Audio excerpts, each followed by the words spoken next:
რუსულ ექსპანსიონიზმს ყოველთვის თან ახლდა საკმაოდ მძიმე პროპაგანდისტული საფარველი, რომლის მთავარი ამოცანა რუსული აგრესიის და ექსპანსიონიზმის იდეოლოგიური ან პროპაგანდისტული გამართლება ედო საფუძვლად. სხვადასხვა ეპოქაში ეს საფარველი სხვადასხვანაირი შინაარსით იტვირთებოდა, ხან ეს იყო მესამე რომი, ხან ფსევდორელიგიური, ხანაც ანტირელიგიური მარქსიზმ-ლენინიზმი და შესაბამისად ამ საფარველის მთავარი ამოცანა იმ კონკრეტულ ისტორიულ ეპოქაში, სწორედ რუსული აგრესიის როგორც ქვეყნის შიგნით, ასევე ქვეყნის გარეთ გამართლება იყო გამსაზღვრელი ფაქტორი. ბოლო წლებში რუსული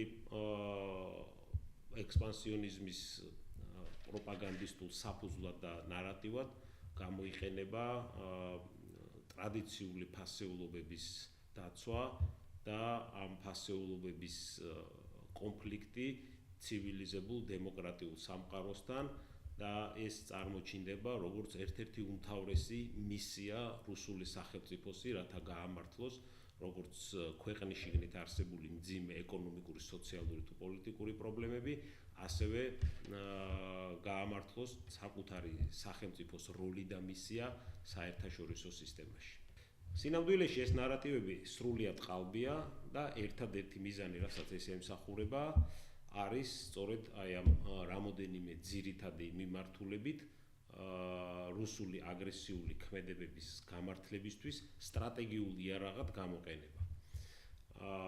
მაგალითად, ერთ-ერთი მნიშვნელოვანი მიმართულება, რომლის გასამართლებლადაც სწორედ აი ესეთი ფსევდოპროპაგანდისტული ნარატივები გამოიყენება, არის რუსული აგრესიის გადაფარვა. მაგალითად, უკრაინაში შეჭრა, საქართველოში სამხედრო ინტერვენცია. და ამ ინტერვენციის შედეგად ერთის მხრივ სრულიად უგულებელყოფილი საერთაშორისო ნორმების გადაფარვა, პროპაგანდით შექმნილი ხელოვნური იდეოლოგიური მიზნებისთვის. მეორე ეს გამოიყენება ასევე ქვეყნის შიგნით არსებული სიტუაციის ავტორიტარული მიზნებისთვის სამართავად, რომლის ერთ-ერთი მნიშვნელოვანი კომპონენტია საზოგადოების გაყოფა და დახლეჭა და გაყოფილი საზოგადოების ინფორმაციული მანიპულირება. ასევე ამ ნარატივების მნიშვნელოვანი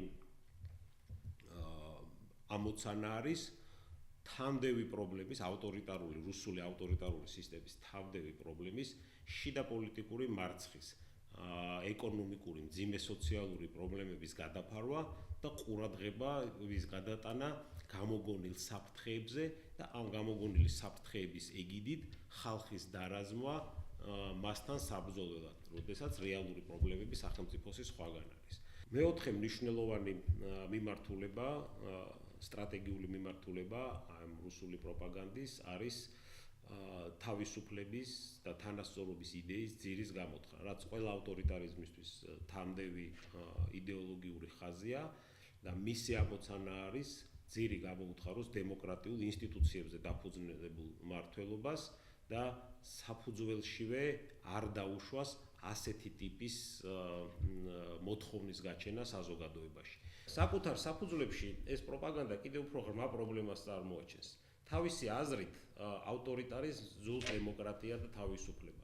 სწორედ ამ მიზანს ემსახურება მთელი ეს პროპაგანდისტული გზავნილები და მისი ამოცანა არა მარტო ფსევდოფასეულობების დაცვა, არამედ დემოკრატიის, ადამიანის უფლებების, თანასწორობის, კანონის უზენაესობის დისკრედიტაცია.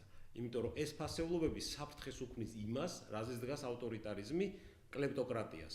როგორც დავით სატერი აღნიშნავს, სწორედ აი ამ ფსევდოფასეულობებით შენიღბული პროპაგანდა ემსახურება იმას, რომ ფასეულობების ქვეშ რეალურად მოხდეს გაძლიერება ავტორიტარიზმის, სწორედ კლეპტოკრატიისთვის უფრო მეტი დამცავი მექანიზმების შესაქმნელად.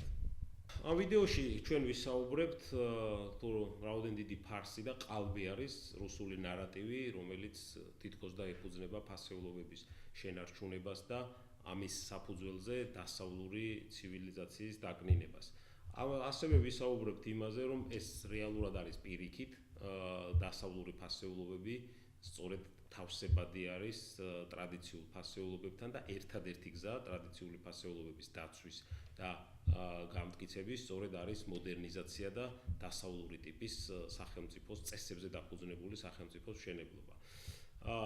რუსული პროპაგანდისტული ფარსი თავისი შინაარსით ეფუძნება ერთ-ერთ მთავარ ამოცანას გაამართლოს ის ძალადობა და აგრესია, რომელიც კვებავს ამ კლეპტოკრატიულ ავტორიტარულ რეჟიმს და ასევე შიგნით გააძლიეროს კლეპტოკრატია, როგორც ნოყიერი ნიადაგი ავტორიტარული რეჟიმისთვის. შექმნას ფასადი იმ ქმედებებისთვის, რომელიც საფუძველშივე ეწინააღმდეგება ფასეულობებს, ოღონდ მიწოდებულია თითქოს და ამ ფასეულობების დასაცავად არის შექმნილი.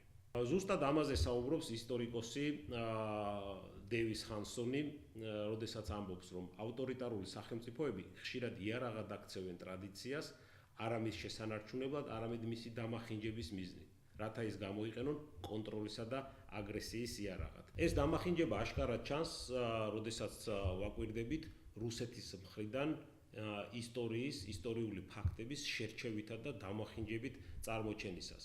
და ნათლად ჩანს, რომ ეს ემსახურება სწორედ რეჟიმის გამყარებას, აგრესიის გამართლებას და თავისი შინაარსით ეწინააღმდეგება ზუსტად იმ ფასეულობებს, რომელთა ვითომ და დასაცავადაც შექმნილი არის მთელი ეს ნარატივი.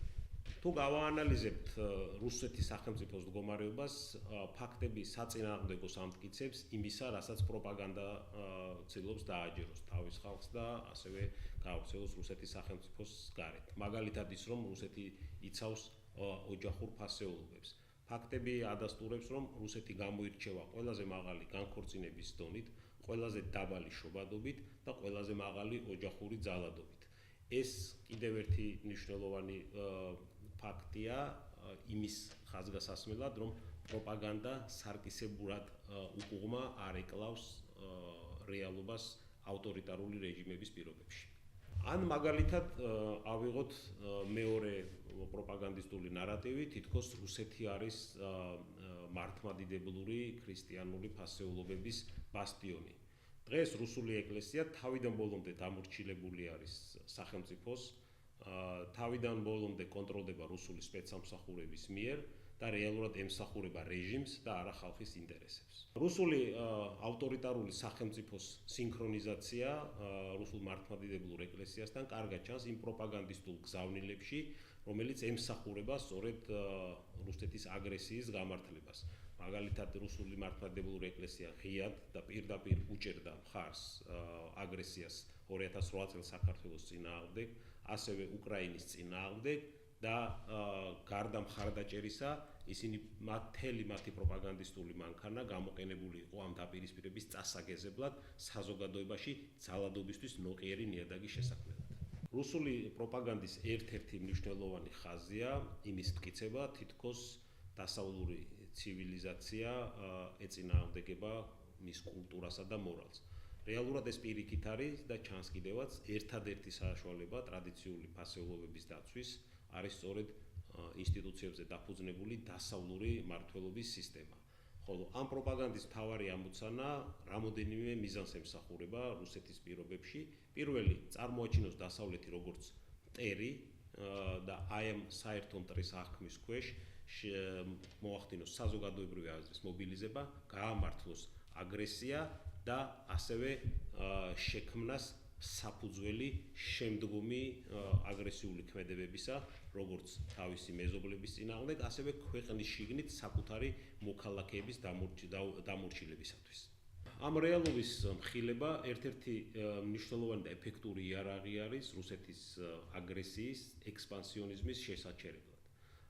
რუსული ავტორიტარიზმის ერთ-ერთი მნიშვნელოვანი სამიზნე, ასევე როგორც აღნიშნეთ, გარდა გარე აგრესიისა, არის ყურადღების გადატანა უმძიმესი საშინაო პრობლემებიდან მორალურ იმპერატივებზე და ამითი შემდეგ უკვე გამართლება იმისა, რომ შიდა საშინაო პრობლემები არ გვარდება და საზოგადოება მძიმე საზოგადოებას ძიმე ყოფაში უწევს ცხოვრება.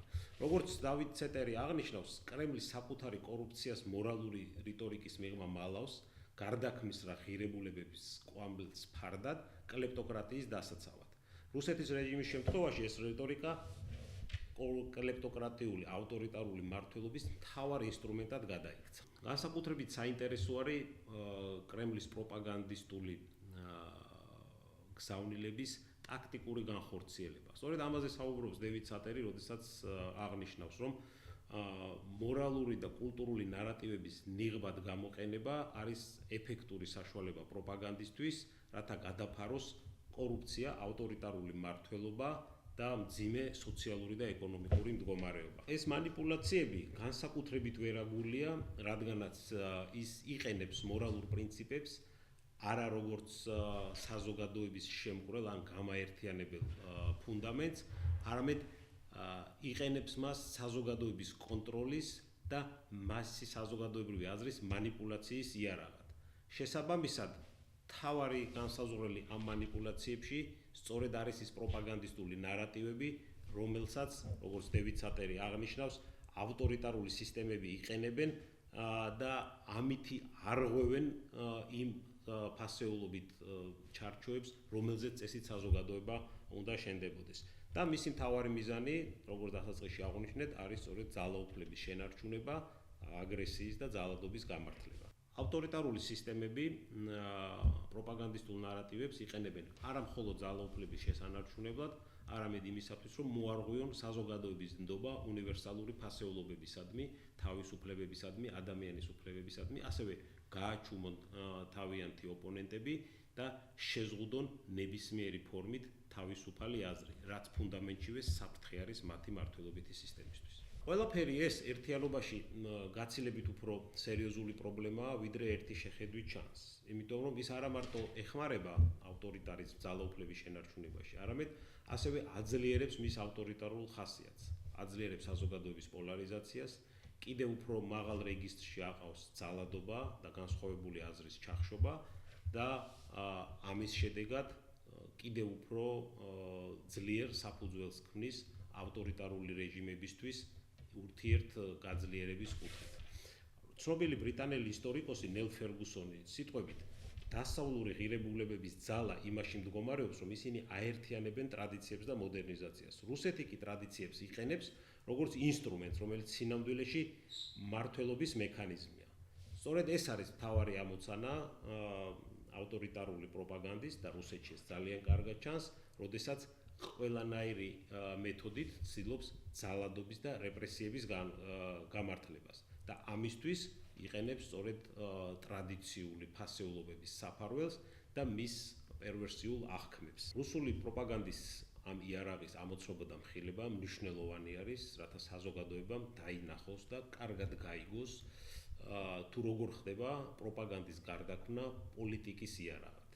მაგალითად, როდესაც რუსეთი ამტკიცებს, რომ დასავლური ფასეულობები ეწინააღმდეგება ტრადიციულ ოჯახურ ფასეულობებს, კულტურულ იდენტობას, რეალობა არის განსხვავებული და გამოცდილება და ბევრი ფაქტი ადასტურებს იმას, რომ დასავლური ფასეულობები არათუ ემუქრება კულტურულ იდენტობას და ოჯახურ ფასეულობებს, არამედ პირიქით ამტკიცებს მას, კიდევ უფრო მეტად მდგრად და მყარს ხდის და რეალურად დასავლური კულტურა არის ერთადერთი ნოყიერი ნიადაგი იმისათვის, რომ ტრადიციული დასავლური ოჯახური ფასეულობები გახდეს პროგრესის მამოძრავებელი ძალა და ასევე შექმნას ნოყიერი ნიადაგი იმისათვის, რომ საზოგადოებებმა შეინარჩუნონ და განავითარონ თავისი ფასეულობები და შეინარჩუნონ საკუთარი იდენტობა. დასავლური საზოგადოების პლურალიზმი კარგად აჩვენებს შესაძლებლობას იმისა, რომ სხვადასხვა კულტურული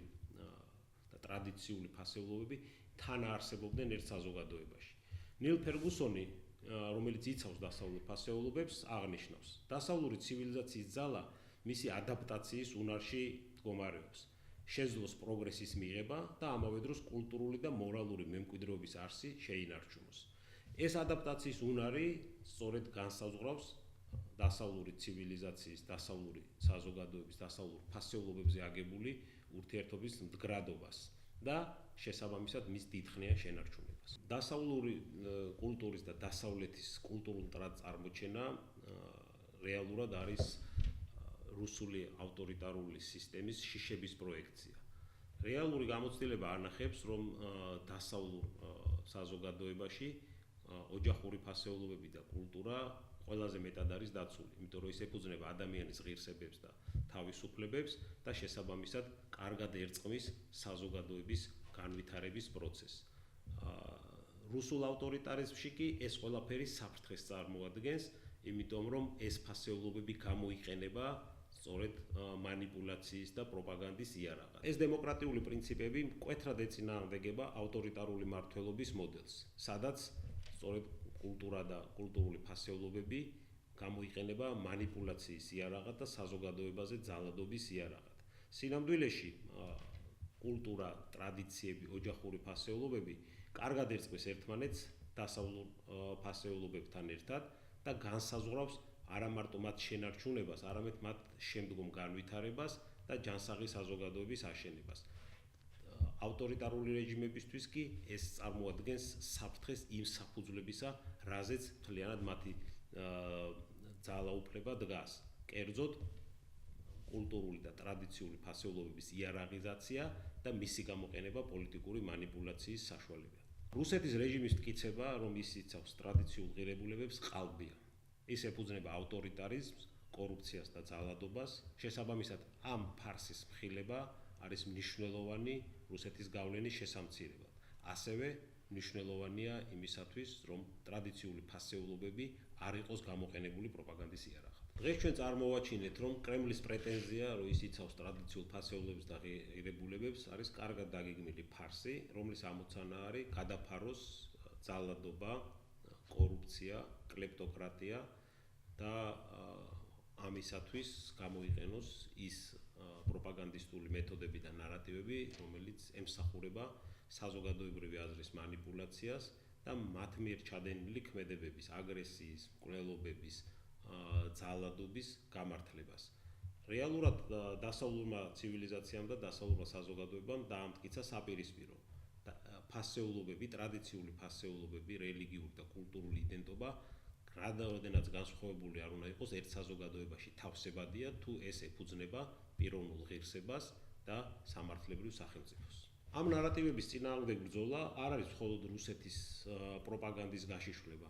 ეს უფრო დიდ ამოცანას ემსახურება, რაც მდგომარეობს უნივერსალური ფასეულობების, ღირსების, მშვიდობის, თავისუფლების და წესებზე დაფუძნებული მსოფლიო წესრიგის შექმნას. სწორედ ამისათვის აუცილებელი არის მედია წიგნიერების წახალისება, კრიტიკული აზროვნების განვითარება და იმ ადამიანების მხარდაჭერა, ვინც ავტორიტარულ რეჟიმებს ებრძვიან მსოფლიოს ნებისმიერ წერტილში. დასავლური ცივილიზაცია გაცილებით ძლიერია, ვიდრე კრემლის პროპაგანდა ან ზოგადად ავტორიტარული რეჟიმები. ავტორიტარიზმი ყველა ფორმით და ყველა გამოვლინებით, იქნება ეს რუსული ავტორიტარიზმი და კრემლისეული პროპაგანდა, თუ მისი სხვადასხვა მოდიფიკაციები მსოფლიოს დანარჩენ წერტილში, რამოდენიმე კომპონენტი ძალიან გავს ერთმანეთს. პირველი, ის იყენებს ირაციონალურ საფრთხეებს იმისათვის, რომ შექმნას მტრის ხატი და შემდეგ ამ საფრთხის არიდების მიზნით შექმნას კანონები, რომლითაც რეალურად მოხდება თავისუფალი აზრის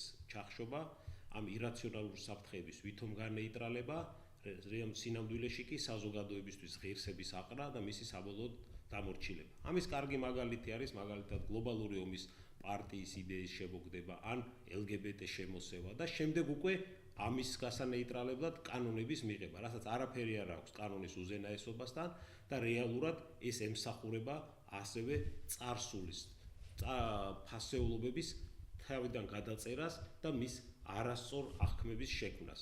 რაშიც ისინი ხშირად იყენებენ ასევე ისტორიული ფიგურების სწორი და მართებული გამონათქვამების თავისებურ ინტერპრეტაციებს, რომელიც გაუმართებულ ძალაუფლების შენარჩუნებაზე მიმართულ მიზნებს ემსახურება. შესაბამისად, ამის ყველაფრის კარგად გაანალიზებისთვის ამოსავალი წერტილი არის განათლების სისტემის შეცვლა, რომლის მთავარი ამოცანა უნდა იყოს სწორედ ისტორიის, ტრადიციების და კულტურის ერთიან სივრცეში შერწყმა, იმისათვის, რომ განავითაროთ კრიტიკული აზროვნება და მედია წიგნიერება. კრემლისეული პროპაგანდისტული მეთოდები რეალურად ტრადიციების არასწორ ინტერპრეტაციას იყენებს საზოგადოების გასახლეჩად, იმის მაგივრად, რომ რეალურად ტრადიციები ემსახურებოდეს ქვეყნის გაერთიანებას და მის მოდერნიზაციას. ამისი კარგი მაგალითია ილია ჭავჭავაძის გამორათქვამი, როდესაც ის საუბრობს. ნუ მოიძულებთ ახალს, თუ კი ის თქვენთვის სასარგებლოა, მაგრამ ნუ დაივიწყებთ ძველს, თუ კი ის კეთილ საქმეში გიშველით. აი ეს არის სიტყვები, რომელიც რეალურად განსაზღვრავს ფორმულას ტრადიციული საზოგადოებების და მოდერნიზაციის ურთიერთშერწყმას. ერთად ჩვენ შეგვიძლია გამოვაჩინოთ კრემლის ცრუ მანიპულაციები, როგორც ძალაუფლების შენარჩუნების მცდელობა და არ მივცეთ მათ საშუალება ჩვენი კულტურული, ტრადიციული და ისტორიული ფასეულობები და იდენტობა გამოყენებული იყოს თავისუფალი საზოგადოების მართვის ან მასზე ძალადობის საშუალებად.